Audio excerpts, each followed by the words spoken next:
CN 2025. Le Sénégal déroule face au Soudan malgré une petite frayeur. Avant de commencer, abonne-toi et active la cloche pour ne rien rater des actus foot les plus chaudes. Mené au score très tôt dans la rencontre, le Sénégal a renversé la rencontre avec notamment un grand Pape Gueye, 1-3. Les Lions de la Teranga joueront les quarts de finale. Ce samedi marquait le début des huitièmes de finale de la CN 2025 avec la première affiche entre le Sénégal et le Soudan. Sur le papier, l'affiche était largement déséquilibrée entre le grand favori au sacre final et une équipe soudanaise, qualifiée en tant que meilleure troisième sans avoir réussi à marquer un seul but. Mais dans une Coupe d'Afrique des Nations, il faut se méfier de toutes les équipes et la formation de Pape Thiaw a eu une belle piqûre de rappel.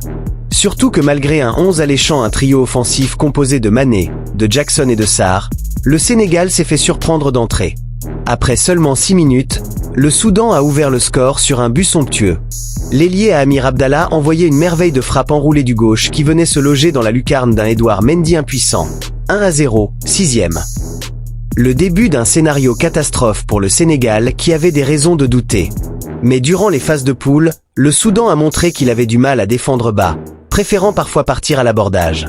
Et face à l'armada offensive sénégalaise, cela n'a pas pardonné. Le Sénégal a bien réagi. Pourtant, les Lions de la Teranga n'ont pas aidé, enchaînant les maladresses incarnées par Nicolas Jackson et Ismaïla Sarr. Mais après une multitude d'occasions et de nombreux espaces dans une défense soudanaise incapable de gérer les vagues adverses, le Sénégal a fini par égaliser et même prendre l'avantage dans le temps additionnel de la première période. Par 2 fois, le milieu de Villarreal Pape Gueye a trouvé la faille dans ce match grâce à ses frappes du gauche précises. 30e, 45e. 2 buts qui faisaient respirer un peu mieux cette équipe du Sénégal. Encore une fois à réaction. Au retour des vestiaires, le Soudan a tenté de revenir et s'est lancé à l'abordage.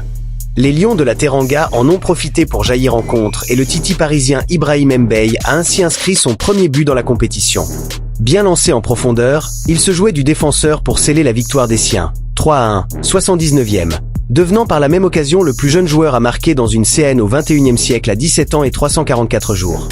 Malgré une petite frayeur en début de rencontre, le Sénégal a finalement assuré sa qualification pour les quarts de finale, où il affrontera le vainqueur de Mali-Tunisie, 20h. Like, commente et partage cette vidéo à ton pote fan de foot. On se retrouve au prochain débrief.